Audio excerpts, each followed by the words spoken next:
So good afternoon, everybody. My name is Jason Sulkowski. I'm at the Children's Hospital of Richmond. I'd like to welcome everyone here today to our combined Ethics and Wellness Forum entitled Moral Distress for the Pediatric Surgeon and Ways to Help Us Heal. So the agenda for today, we are going to start with a discussion of moral distress. I'm going to present some of the very limited evidence that we have on this topic in our field. We'll then transition into a short video that was prepared by Drs. Van Hoelangen, Statter, and Sullins on moral distress. We'll then do a brief connect and share featuring a case presentation by Dr. Heiss. Audience participation is encouraged and welcome during this connect and share. We'll then transition to a peer support opportunity discussion with Dr. Berman, and that will also feature a video that was prepared earlier by Dr. Barksdale. These are the objectives for the session. They're all on the program, so in the interest of time, I'm just going to move on. So the concept of moral distress was first described in the 1980s in the nursing literature by Andrew Jameton. This concept describes the experience one has when they are forced to act in a way that compromises their moral or professional integrity. It is a violation of one's core values due to external constraints. It is important to distinguish moral distress from emotional distress, which arises from difficult situations but lacks this violation of one's ethics. While an individual episode of moral distress may seem manageable, the cumulative effect of unaddressed moral distress can lead to moral injury and significant psychological harm for the individual. Moral distress has been shown to be correlated with burnout. As we all know, burnout is particularly common among physicians and especially surgeons. Various studies have measured up to 50% of surgeons meeting criteria for burnout, and this has only been exacerbated by the COVID-19 pandemic. Among the many detrimental effects associated with burnout are an increased risk for medical errors and increased thoughts of and actions toward attrition and suicide. In general, pediatric surgeons typically report increased satisfaction with our careers than other surgical subspecialists. However, we are not immune to these problems. As pediatric surgeons, we experience both moral distress and other sources of emotional distress as well. In 2019, the APSA Wellness Task Force conducted a survey of APSA members. One study that came from this survey looked at compassion fatigue and burnout. Compassion fatigue is defined as secondary traumatic stress experienced by medical caregivers who have frequent exposure to patient and family suffering. 22% of pediatric surgeons in this survey met criteria for this. Burnout, which is defined as work-related distress characterized by emotional exhaustion, feelings of depersonalization, and low personal achievement, was found to be present in 24% of pediatric surgeons in this survey. Both phenomena are highly related on one another with a wide variety of other risk factors, making solutions to this much more complicated than just taking less call. Another study resulting from the same survey identified sources of distress among APSA members. Administrative concerns, work-life balance, personal issues, and relationships with coworkers were the most commonly cited sources of distress. Respondents identified useful strategies for coping with these stressors. Suggestions included wellness programs, relief from our busy clinical burdens, and importantly, support after adverse events and with difficult cases. This will be the focus of our discussion today. Finally, additional data from the survey that was not specifically published also showed the following. 78% reported having experienced an error that resulted in patient harm. 44% answered no one reached out after that event. 54% reported being involved in at least one lawsuit. 72% agreed or strongly agreed that this had a strong emotional impact. 43% answered no one reached out, and another 10% kept it entirely secret. These numbers demonstrate that experiences of moral and emotional distress are commonplace within our field. This is not a problem that will just go away if we ignore it, so we must look for ways to address it directly.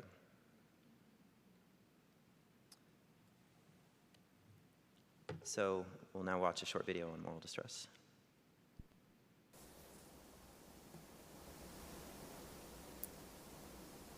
What is moral distress?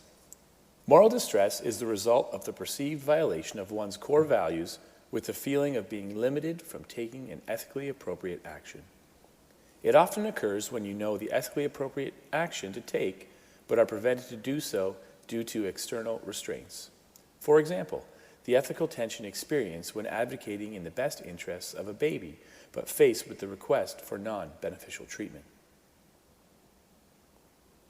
Moral distress is characterized by feelings of frustration, anger, anxiety, guilt, compromised integrity, powerlessness, and psychologic disequilibrium.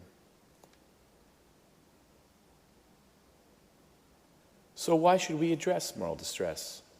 Moral distress must be recognized and acknowledged so that we can understand where these feelings originate. Moral distress can be mitigated when we have the opportunity to openly discuss our experiences and feelings. Third, moral distress has the potential to negatively impact work performance, retention, recruitment, job satisfaction, and the quality of patient care. Lastly, moral distress, when unaddressed, can result in moral residue and injury and can generate worse psychological outcomes such as depression and burnout. We are addressing moral distress because there is a need.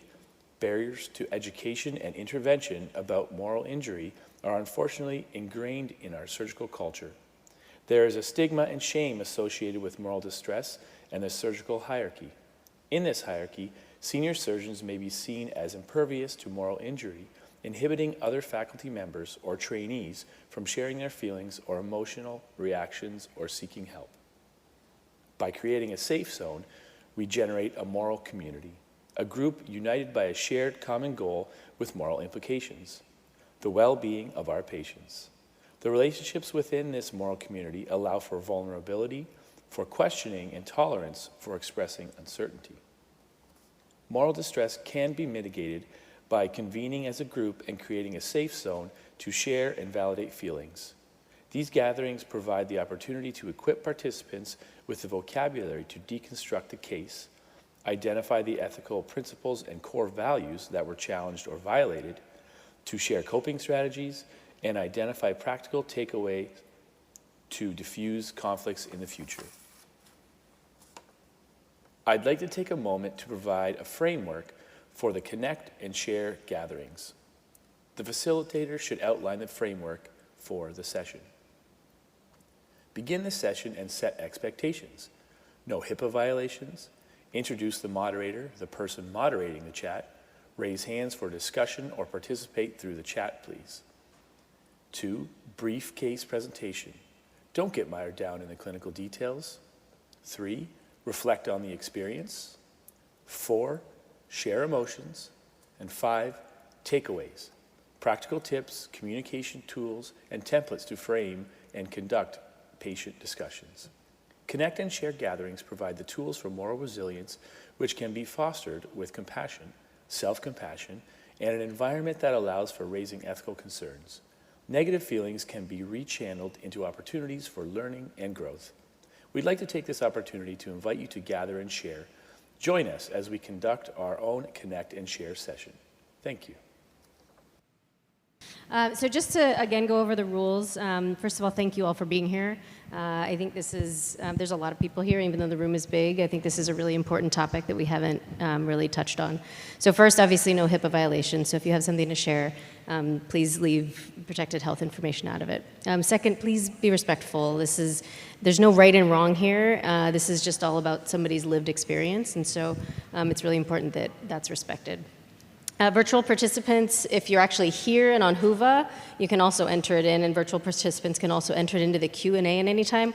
And then Christy's also monitoring the chat if you prefer to put it in that way. So we have a couple different ways. And then I'll be walking around with a microphone if you just don't want to get up and stand in front of the microphone, then I can hand it off. And then most importantly, please just try to reflect on the experience and share your emotions, and then just be respectful again of people's lived experience. And then lastly, I'm going to be turning it over to Kurt Heiss, who's basically going to be presenting a case in the setting of a Connect and Share as it was described in the video. And thank you so much again for being here. Can you guys hear me? Nope. Okay. First of all, I apologize. The acoustics up here are terrible, so I hope you can understand what we're saying. I'll try to be articulate. And please recognize that what I'm giving you is the PG version of a bad day that occurred 30 years ago. In the second year of my practice, I was assigned to work at a safety net hospital. I had been frustrated with the anesthesia quality for the first year that I worked there, especially when operating on newborns. One night, I was operating on a sick neck baby who had become quite distended with a black belly during the resuscitation.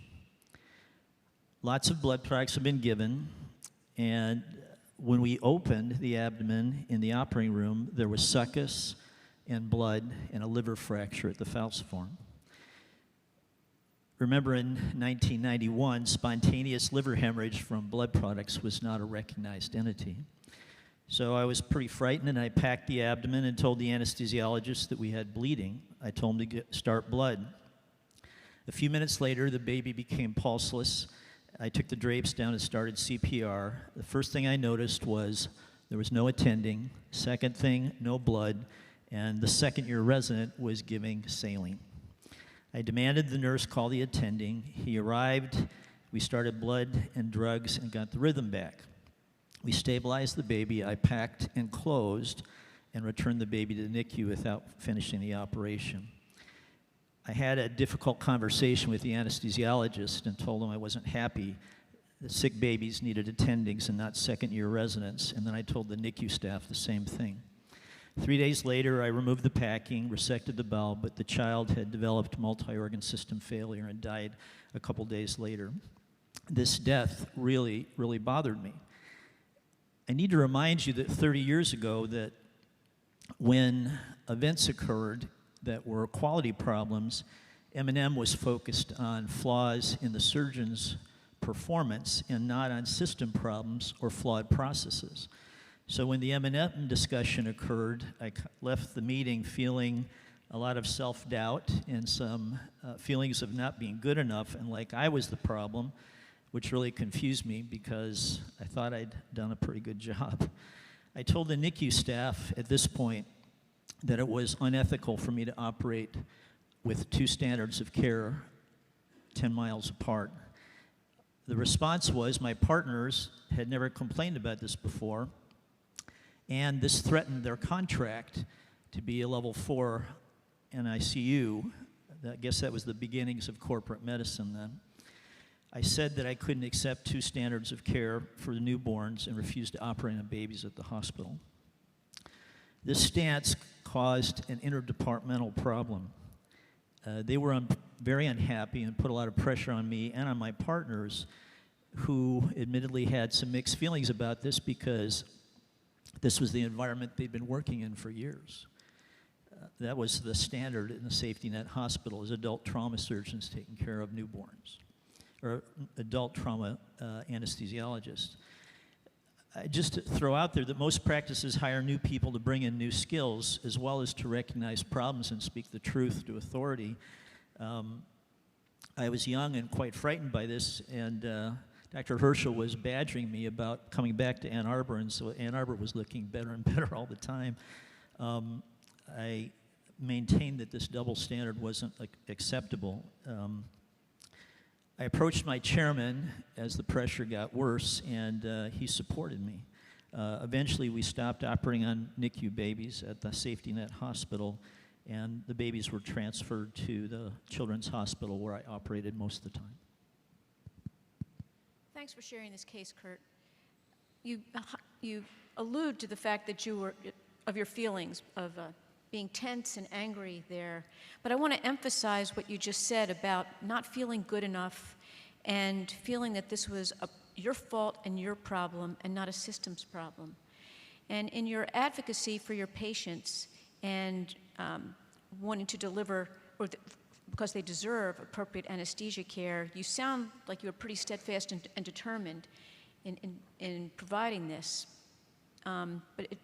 Were you intimidated at all or by the surgical hierarchy? Or was there any fear or anxiety in confronting your group with this? Yes. How about that for an answer? Yes. I was scared to death because I mean, I was a new attending, and everything you do is scrutinized. And when I interacted with the NICU staff, they make me feel less than, I guess. And so I felt like I provided good care, and I also felt like I was doing the right thing. And I was confused because there was no coherence amongst the surgeons about what the right thing to do was. Let's hear some other reactions to this case. Nobody else has ever had a difficult experience with an anesthesiologist and a newborn. Is that correct? Just me? Lisa from McMaster here, and I think, Mindy, you just touched on this, but for me, what really stood out was, the whole concept of the surgical hierarchy and the stigma associated with that. And I don't necessarily think that surgical hierarchy is necessarily a horrible thing. None of us are born great. I, for one, needed someone to give me a leg up to help me get to where I am. And yet the very nature of surgical hierarchy does separate us. And there is a power differential there, right? And, I think a junior level attending, and I think I still am there, we feel that power differential. And we feel it in many different ways. Every person's experience is different. And, a junior level attending may feel that by a sense of maybe a loss of sense of autonomy, maybe a loss of sense of agency when trying to navigate a systems problem, especially in a very highly charged emotional environment. And I remember, at least on a personal level, when I was trying to choose where I was going to work, I did so very intentionally, very deliberately, trying to make sure that the people, the senior level attendings, were going to have my best interests at heart. Because those nights, and Kurt, you mentioned this many times, those nights can be so long. You called them the dark nights. They can feel interminable. And I wanted to know that I could reach out and not feel ashamed to ask for help. And, I just think that how do we get the bite out of that stigma of the surgical hierarchy? Well, I think that we have to be there for one another. We have to look out for one another, and just like my partners, I know they have not only the patient's best interest at heart, but also my own. I hope I can be that for someone, my junior colleague down the road. Thanks. Thank you. Any other reactions?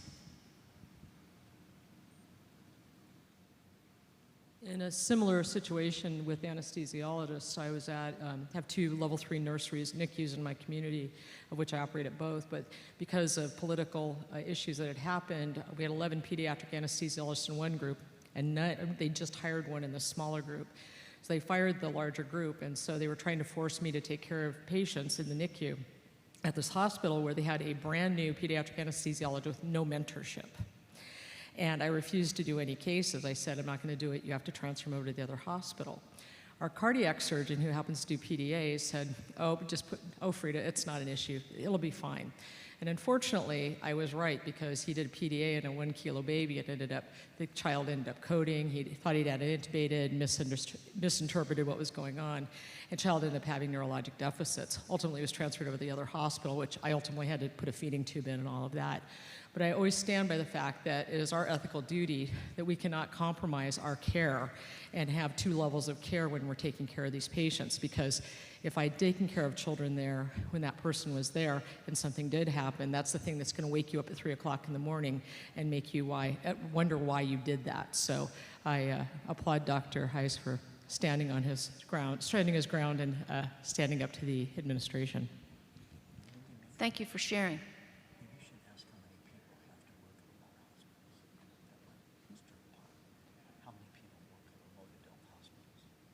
Hi, I'm Courtney Harris. I'm a resident incoming fellow.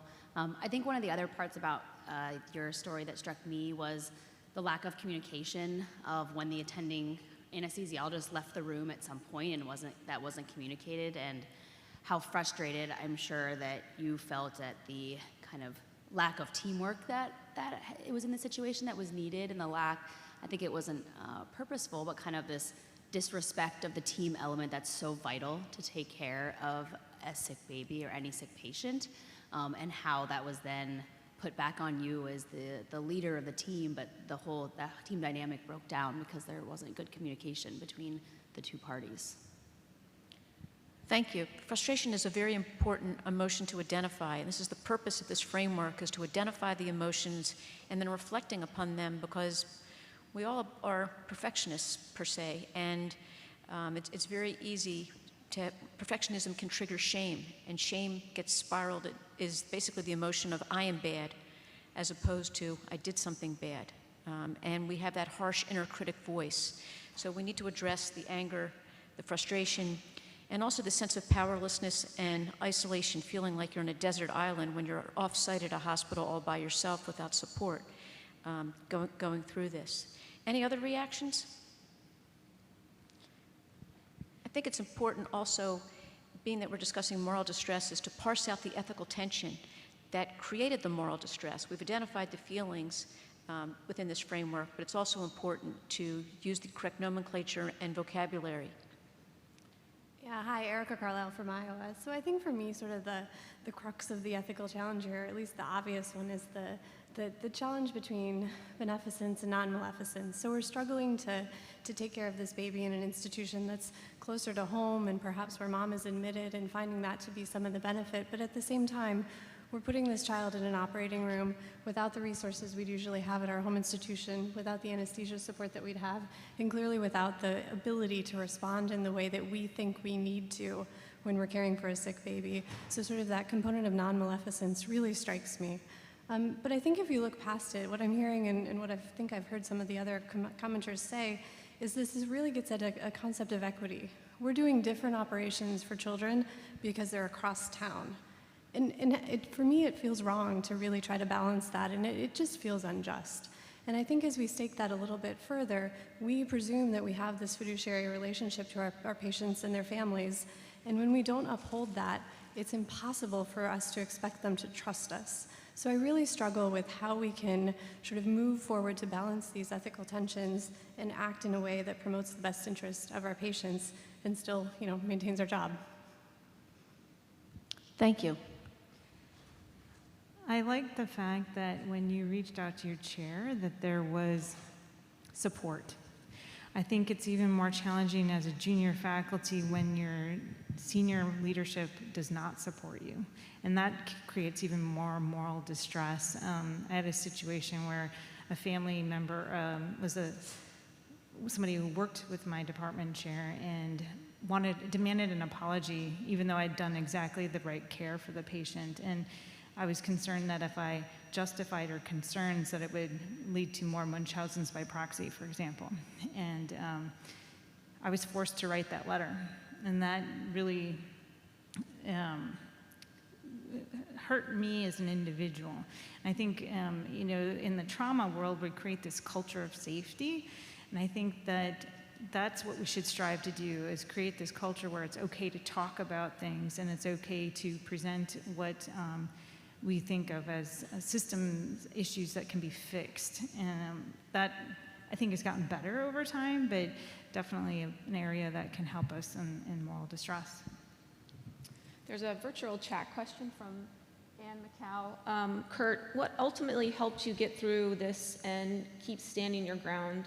Was it the support of peers, your chair, and how did you get past the fear that you felt about the response to you speaking up? I think it would be fair to say it was a fairly lonely time, but my department chair was a very ethical person, and I was his first hire when he moved to Emory, and so we had a connection, and when things got heated enough, I went and asked for help, and I think that I watched him handle this problem in a classy way, where he kept focusing on the principles and not on the sometimes awkward personality quirks that came up when people became angry. He kept moving aside the difficult behaviors that were coming from some of the attendings with different focuses or goals than I had, and kept focusing on the principles, and I admired him for that, but also he bailed me out because it was a lonely time. So within the framework of a connect and share, it's important to summarize and then go to takeaways, practical points to either avoid this in the future, if it was a conflict, or address moral distress so it can be mitigated. So moral distress on individual episodes of moral distress may be manageable, but they have a cumulative effect. And this case illustrates the moral distress experienced when someone wants to do the right thing, which is provide equitable care for children in the context of the constraints of external forces, the heterogeneity of the hospital system, the hospitals, as well as resource limitations. And it also highlights our fiduciary role is challenged, and this is discordant with our values, and this results in a significant impact on our personal and professional integrity. So what are some of the takeaways? When this was presented at the APSisode, Jessica Candell had suggested that in our individual divisions, we should look at the cases of the week and figure out which cases is it appropriate to do at the main hospital and which cases are safe to do at outside safety net hospitals. The other suggestion that was made by Ronnie Solins was if you take our new colleagues under our wings when we go to these off-site hospitals, and because they don't know what they don't know, fill them in on who they can trust, where the equipment is, and it will help lower their anxiety and tension in going to a new off-site location. One other thing, I had spent the last 2 years working at one of the best children's hospitals in North America, and then moving to a safety net hospital with adult anesthesiologists, and I was alone. And so it was, I guess one of the things that I took away from this is how important it was for senior leaders, and I look at here, Jessica Sharif, when people are going out to these remote hospitals because of these contractual agreements, it's really important for those of us in leadership roles to make sure they don't go alone, and that we are pulling up the dipstick intermittently to make sure they're not being put in situations where they will sit up at night because they're not providing the care they know they should. Thank you. So now that we've presented a framework that connect and share to address moral distress, we're going to transition, and the Wellness Committee is going to present dealing with emotional distress.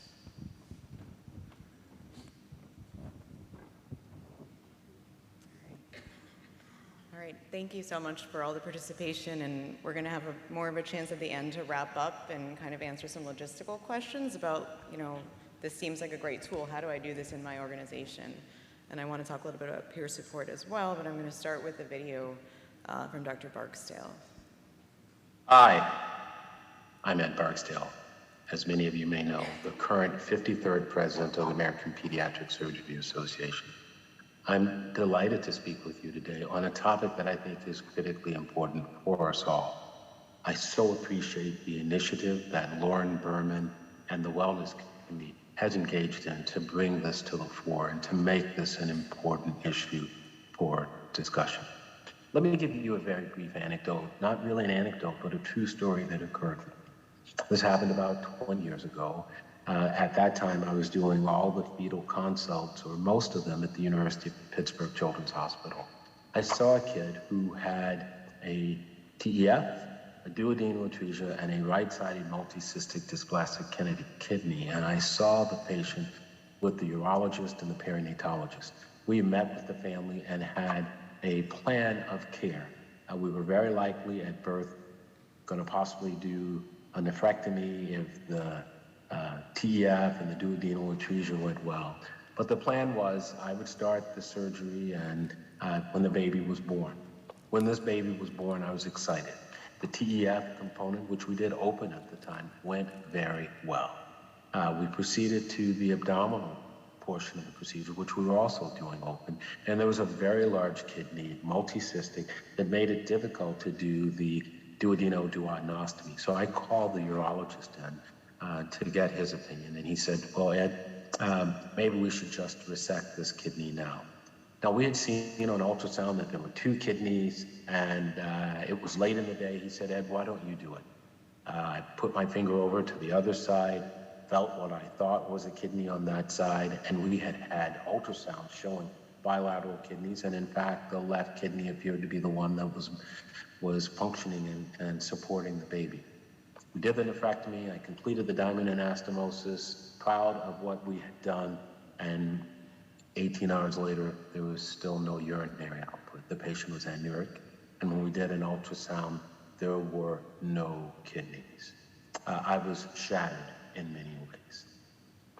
Well, we ultimately put in a dialysis catheter, and about 2 weeks later, the patient died. And I had shared with the family that we took out the only kidney, and they had insisted, although they were upset, they had insisted that I continue to provide the care for their child, even though they were upset with me.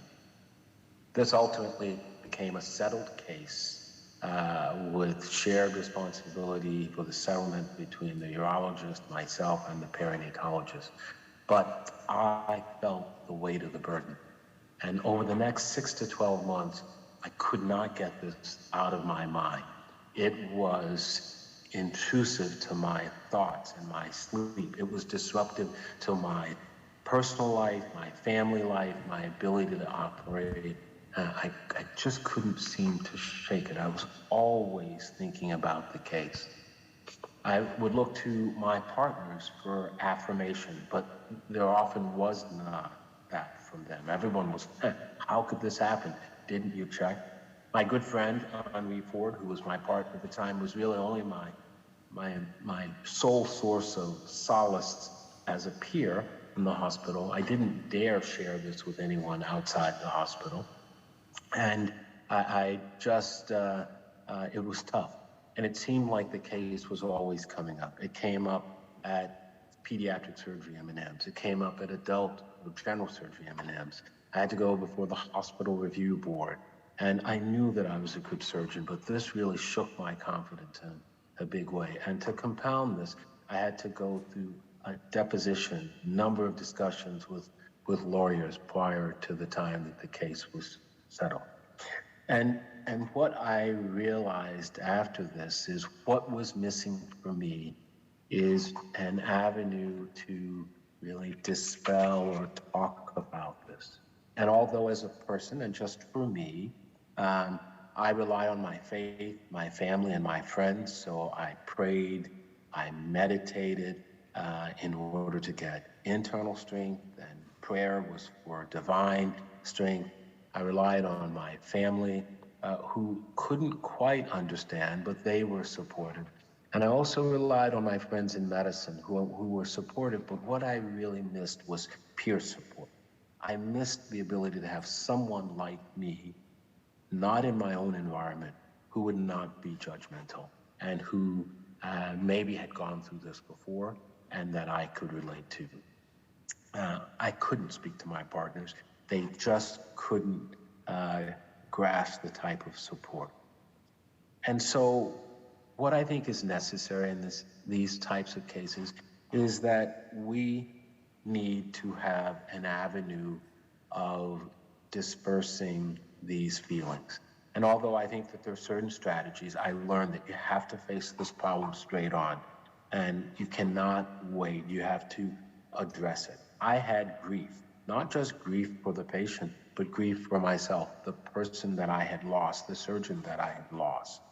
And I don't know what the stages of grief were, but I went through those over a 6 to 12 month period. And ultimately, the important thing for me was transcendence. I was able to transcend the grief and the feelings, negative feelings toward myself, and move on. And I have been able to move on in a way that I can be strong for other people who have gone through this. And so I'd like to close by saying I support and endorse and implore APSA as a group to think about developing a strong peer support program so that we can not just be for ourselves, but we can be for others. And those others are not just our patients, but they're our colleagues. And I think that the best peer support likely occurs with those people who have been through tough events and can be there for others. So as I close the way I started. Thank you to the Wellness Committee. Thank you to Loren Berman. And I hope this is some insight to those who may be going through these issues. So I would imagine that as we sat here and listened to Dr. Barksdale describe this horrible event and his reaction to it, it felt very familiar to many of us, probably to most of us.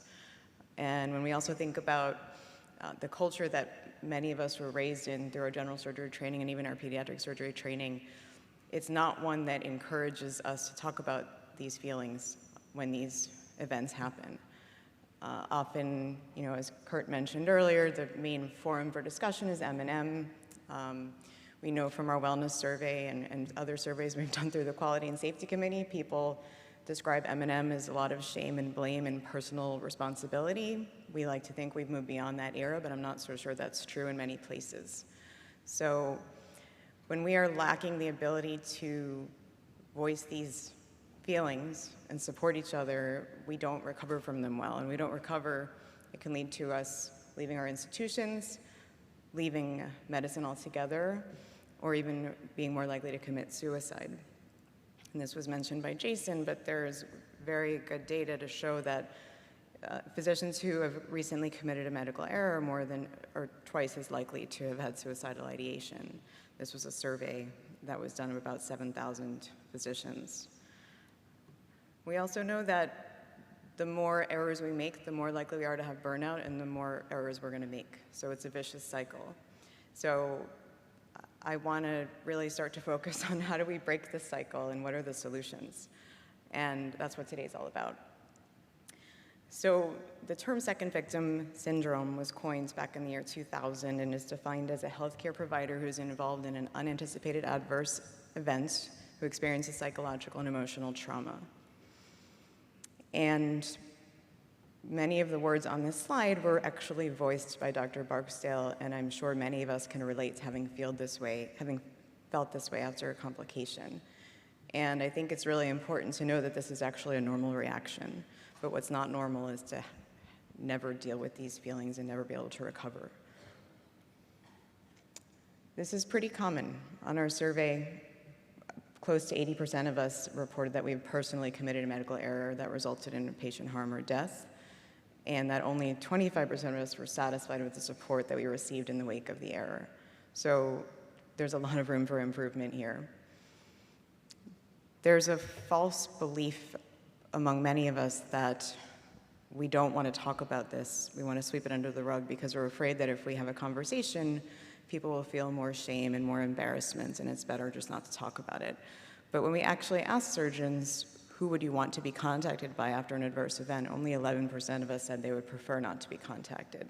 And actually, most of us would want to talk to you, their partners. So what can we all do as members of our own communities of surgeons who are experiencing complications and then begin to feel that this error or this death is what defines them, and they lose sight of all of the good that they have to offer? I want to really implore everyone in this room, I think especially leaders in this room, to role model checking in on each other. And I think we're all really good at putting up a strong front and acting like everything's okay, even if it's not. So just because you don't hear that someone's struggling, don't assume that they're okay. And just really make sure that you're checking in on them or that someone is checking in on them. And I think this will lead to culture change where it becomes normal to talk about these things when they happen. Second victim syndrome has been studied in great detail in the literature with qualitative interviews with people who have experienced it. And these are the stages of recovery that are defined. And what I really want to focus on is stage 6, which is the moving on. And as Dr. Barksdale showed in his presidential address this morning, that Japanese pottery that is broken and then gets put back together and is more beautiful afterwards, that's the ideal, I think. I think when we use peer support and we change culture, we can shunt people into the thriving category and perhaps make them even stronger than they were before they had the challenge. I think what happens a lot of the time is we go into survival mode, or at worst, we drop out. So I believe in peer support as a solution towards thriving, that all of us are capable and should be doing this for our partners. So this is a tool that we can all use to help us learn about how to do this for each other and for our partners. There are 3 episodes. If you go to that QR code, it takes you to the first one, and they're on PedsSurge TV, and you can watch all 3. And there's a lot of background information, more detail about what I discussed today. And then in the 3rd one, we really break down the anatomy of the peer support encounter, and if you're going to approach a partner or a friend or a colleague, what should that look like? A lot of the time, we as surgeons get very clinical and pulled into the details of the case, and we lose sight of what's really going to help the person, which is just listening and allowing them to express their feelings and normalize their feelings. And then I think especially reaffirming their confidence in themselves. So please check these out and start to practice these skills. But I think there's always going to be some surgeons who aren't able to get the support they need in their local environment. And so this is why we have developed a formal APSA peer support program. And I see this more as a safety net than as a primary program. I would hope these conversations and encounters are happening informally, but there are going to be some surgeons who would prefer not to speak to anyone locally, or for whatever reason they want to reach out outside of their institution, and that's the point of this program. So you get to it on the APSA website under resources. It's right there, peer support. There's a short video that describes what this is. Dr. Barksdale's full-length video is there as well. I just took a cut of it for today. And then you can fill out the referral form, and you can refer yourself, or you can refer a colleague or a friend. And you can choose from a group of us who have been trained if you have a request to meet with one of us in particular, or if you don't, we can match you with someone. We only have about 5 or 6 people right now on the list, but we have about 50 who have been nominated by all of you. So we're going to build a very diverse group in terms of not just gender and race and ethnicity, but also practice setting and years in practice. I think it's to be truly supported by a peer. It's someone who really has a shared experience. So we keep that in mind when we make our matches. So this is my final slide about kind of a conceptual framework for how we can support each other in recovering after these significant challenges that all of us face. And I think the tools we're talking about today, the connect and share, that will be done locally in your institution. It can be done by any of you. The informal peer support, same thing. I would imagine that many of your institutions have formal peer support programs. You might not even know they exist, so familiarizing yourself with local resources is important. And then the APSA peer support program is there for you as well. And these are just a few of the tools that can support our recovery and contribute to our well-being, and so we can be there for each other and for our patients. So we have about 15 minutes left. I want to turn it over to a panel discussion, and this is a topic where people aren't usually rushing up to the microphones to ask questions. It's uncomfortable to talk about. When I heard Kurt Heiss talk about this about 5 years ago when he gave his surgical section chairman's address at the AP, I was overwhelmed hearing about it. I felt so grateful that this wasn't just something wrong with me and this was a thing that had been described and was known. But I didn't go up to the microphone. I went up to him afterwards. So if people aren't comfortable coming up to the microphone, we'll be here for the break, and I'm happy to chat with anybody. But Sharif, you want to go ahead? Thank you, Loren, and thank you all for putting this session together. I want to take just a couple of minutes to really share a couple of just personal reflections. You know, I've been in practice for 20 years, and it's only in the last few years that I've really started thinking about this. And it's not because I never had moral distress. I've had plenty of moral distress, but I just thought it's part of the job. You get through it, you continue, you process it one way or another, and you never really do much about it. And it took took several specific events to convince me how unhealthy that is. And that's why I'm so excited about seeing this happening today. So I just want to share 3 very practical, and these are obviously very personal. They may not work for everybody. About 3 years ago, I made a wrong diagnosis that delayed a child's care. And I, after that, went through multiple heroic surgeries to try to save her life. And arguably, even if I had diagnosed this a couple of months earlier, it probably would not have made a difference. But the amount of guilt was tremendous because the child died a very difficult death. It took 1.5 years, but she died a very difficult death. And I did something I'd never done before. I actually wrote about it. And I wrote about it because people didn't seem very interested in hearing about it. So I wrote about it and I published this in JAMA Pediatrics. It's a small article called Ava's Legacy. You're welcome to look it up if you like. It's on PubMed. And I have to tell you, what I experienced after that was absolutely overwhelming. I mean, of everything I've published, there was never a response like this. I literally got hundreds and hundreds of emails from all over the world, not just pediatric surgeons, not just surgeons, people of all disciplines, some of them not even physicians who work in the health field. And I realized that the burden we carry is just immense. And part of that is that we don't speak about it and we don't write about it. And writing about it is a different form because it's processed a bit differently. So, you know, I work now with a group at the university in whole person care where we really encourage medical students to write about their intense experiences, not just talk about them, but write them, put them on paper. And I have struggled to get surgeons to join this group. No surgeon wants to be part of that. They just feel this is like, you know, soap opera stuff, like it's just too soft to be writing about this. So that's one practical thing. It's just my personal experience is that writing about these incidents is very, very helpful, whether you'd like to share it or just write it in your diary. The second event is I went through a year where, you know, I was working in Montreal, and I'm from California, and my dad was here, and he was diagnosed with a terrible illness, and I was having to come every month for a week to take care of things. And I made 2 horrible clinical mistakes during that year. Cases that I've operated on many times, I can't even remember how many, you know, I've operated on in Africa, on many more difficult scenarios, and yet had 2 horrible complications. Thankfully, the children did okay, but at the time it was very, very iffy. And looking back, I realized that I was in a fog. I was literally in a fog for many months, and nobody walked up to me and told me, you know what, maybe you should take some time off, or, you know, maybe take less call. And I work in an amazing group, but again, I think you pointed out that that's not our culture. And it got me thinking, how many times have I reached to people when I knew they were going through family difficulties or, you know, difficulties, and I haven't. And it really reminded me that the next practical thing is when you know that somebody's in a fog, don't hesitate to walk up to them and tell them, what can I do to help? That fog could be a family problem, could be a death in the family, could be a horrible complication that they went through.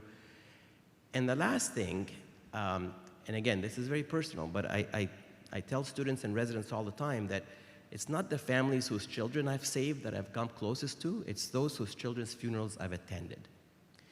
And I really feel that sharing the grief with families when a horrible incident happens is extremely healing.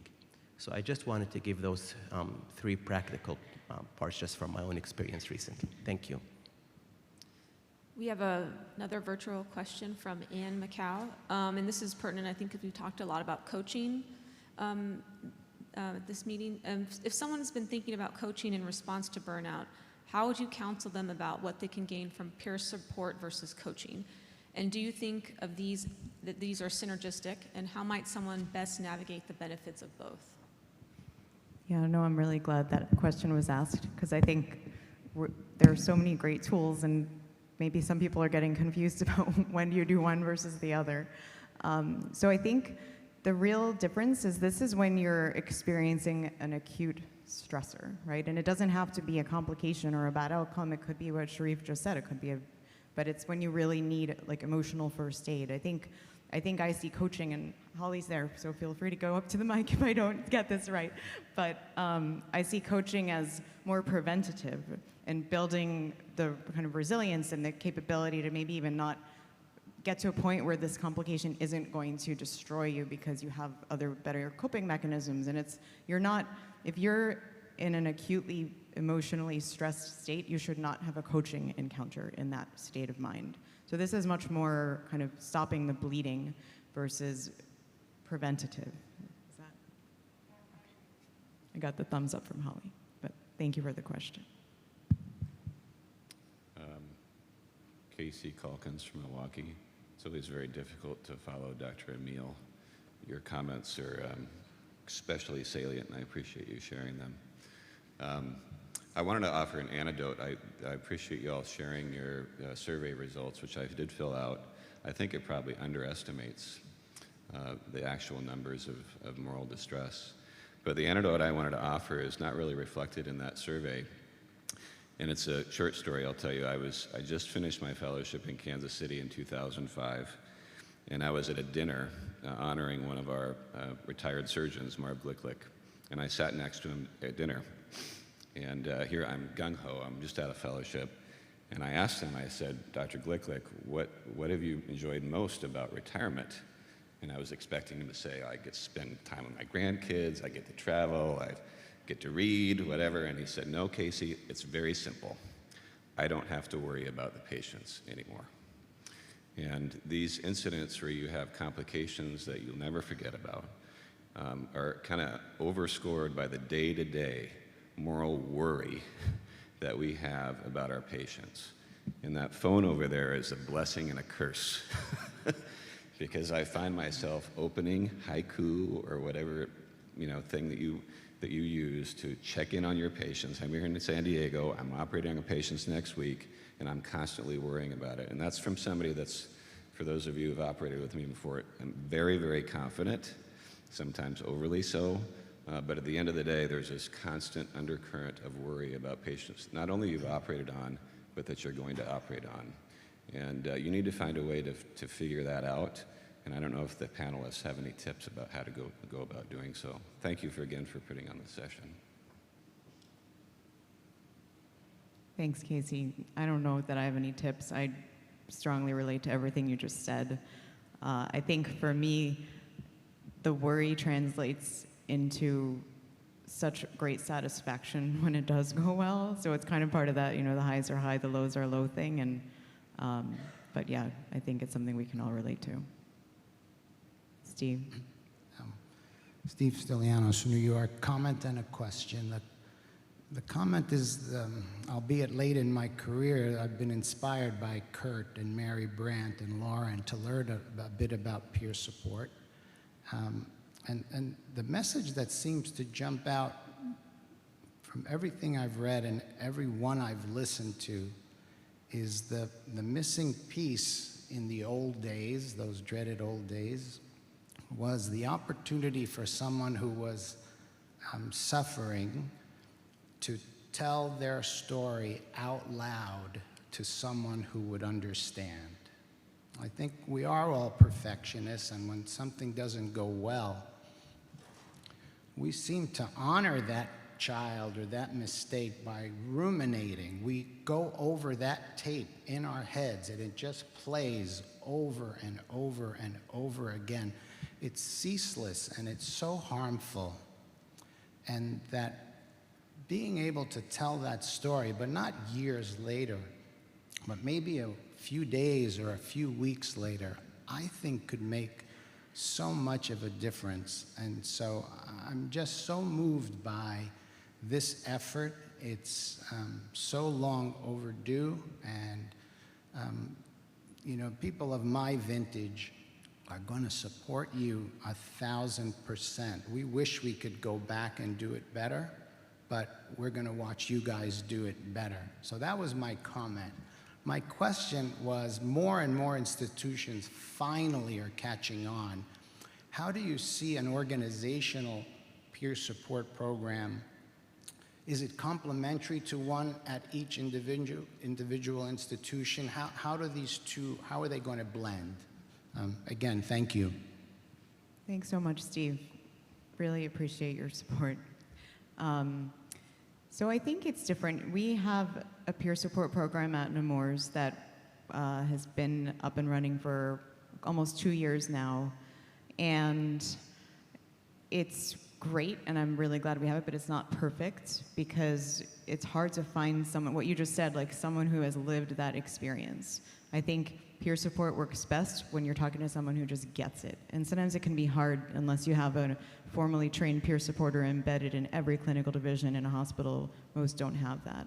So I think there will always be a need, and I think what I mentioned before, there are some times where, for whatever reason, you don't really want to talk to any of your partners, or there's no one you feel comfortable talking to locally. So I would love for the APSA kind of safety net program to become obsolete if we all build great infrastructure and organizations, but I think we're a long way away from that right now. And I think especially, I was really happy when we appealed for nominations for peer supporters. We got a lot of nominations of not the usual suspects, people who are in small practice out in the community, not in major academic centers, not in training centers, and were really struck by the need for this and wanted to serve in that capacity to help others who practice in similar settings, who are probably less likely to have the infrastructure locally. So I don't think it'll become obsolete. Before we ask your question, one comment. I asked them to leave this eyeball up here because to me this kind of summarizes the value of peer support. Is when a peer supporter helps a colleague, they pull them away from that keyhole through which they see their life for that period of time. And they help them restore some perspective and convince them that the error does not define them. And that's in that moment, when you may have heard some things that Ed said. He said the thoughts were intrusive. The video never stops. He was isolated, and it was up to, the only person who was listening really was Henri Ford that helped him. And so for those of you who are leaders in your organizations, I would just make one observation for you to reflect on when you go home. The training that we all experience in our hospitals, and especially which comes from general counsel at your institution, is not to tell anybody anything about what's going on. And so we have, like Nemours, we have a robust peer support program. And I found a couple years ago that one of my partners had been sued, and they couldn't come to us and ask for help because the general counsel isolated them. And I found out about it afterwards, and that precipitated a difficult conversation between myself and the general counsel about all the effort we'd put into this system of peer support, and now the general counsel was cutting the legs out from under this. So Mac, Jessica, these are important things to keep in mind as you think about how to support the people in your institution. Thanks. Jeff Seitzman, also from New York. It occurred to me when you were talking, Sharif, about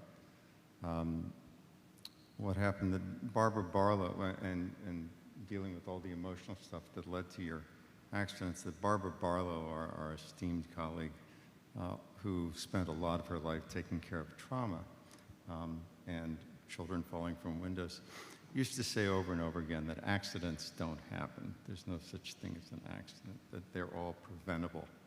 And these types of situations where we can put ourselves in positions of causing peril to children, to families, and to ourselves are accidents that can be prevented.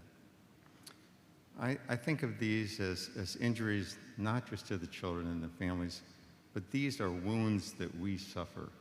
And as people who spend our careers in part dealing with wounds, we have with this opportunity to provide wound care to what we're doing.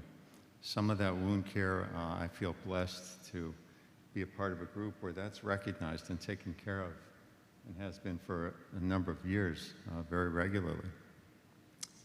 And it helps. Before going back to Columbia, I was in other practices where that did not take place. And so perhaps built into the program can be advocacy for programs like Nemours, like ours, like yours, but also sort of a national hotline where people do have an opportunity to, without hesitation, call and say, this happened, help me. I think we're just about at time, but Jessica, did you want to? Oh. Go ahead. First of all, I wanted to thank you all. This is really, really important work for our community. And as I listen to all these responses, I think this is like an onion we're unpeeling. There are so many layers here.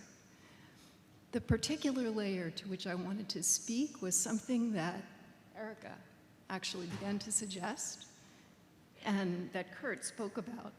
It's very important that we respond to situations that are made for our young people to fail. So we should think very carefully about those outside contracts with under-resourced places. They may not be fair to the patients, they may not be fair to the families, and they're a huge risk to our young people. So we started this conversation several years ago, and it's really exciting to see how many people are here to join us in this movement. This is the right time for me to pull out the Morpheus picture, red pill or blue pill, right? You can go back and act like nothing ever happened, or take the red pill, join the movement, and be involved in this peer support process. This morning, Ed put up a picture of the Kintsugi Bowl, okay? When you survive and thrive after an event like this, that's the way I see my colleagues who have emerged from kind of the fires of adversity, is they become better. In some ways more beautiful, like that Kintsugi Bowl.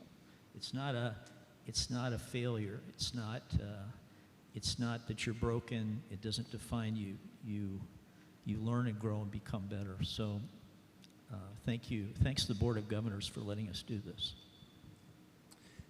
So thanks to everyone who has come, and thanks to everyone who's spoken up and shared experiences. I think this has been a really great hour for everybody. I think it's been a really great hour for APSA in general. Just wanted to say, finding ways to talk about these experiences that we have can really help mitigate the damage that they can do and the toll it takes over time. So looking for venues locally, creating your own connect and share, creating your own peer support network at your institution, within your division, however you want to set it up, or utilizing the resources that are increasingly available through APSA and other organizations. And again, thank you to the program committee for giving us this venue to present all this and have this discussion. Thanks.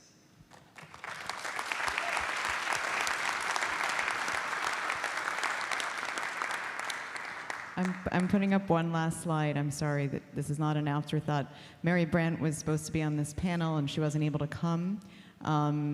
Stay tuned on this Connect 5. Like I mentioned before, with the coaching and peer support and Connect and there's a lot of things swirling around, and we didn't want to do too much during the panel, but Mary recorded a very short 2-minute video just kind of describing the rationale, what is Connect 5. Many of you have probably heard that. So please get to the video through this QR code and check it out. Thank you. And we're all up here if you have any more questions. We'll wrap it up for the break.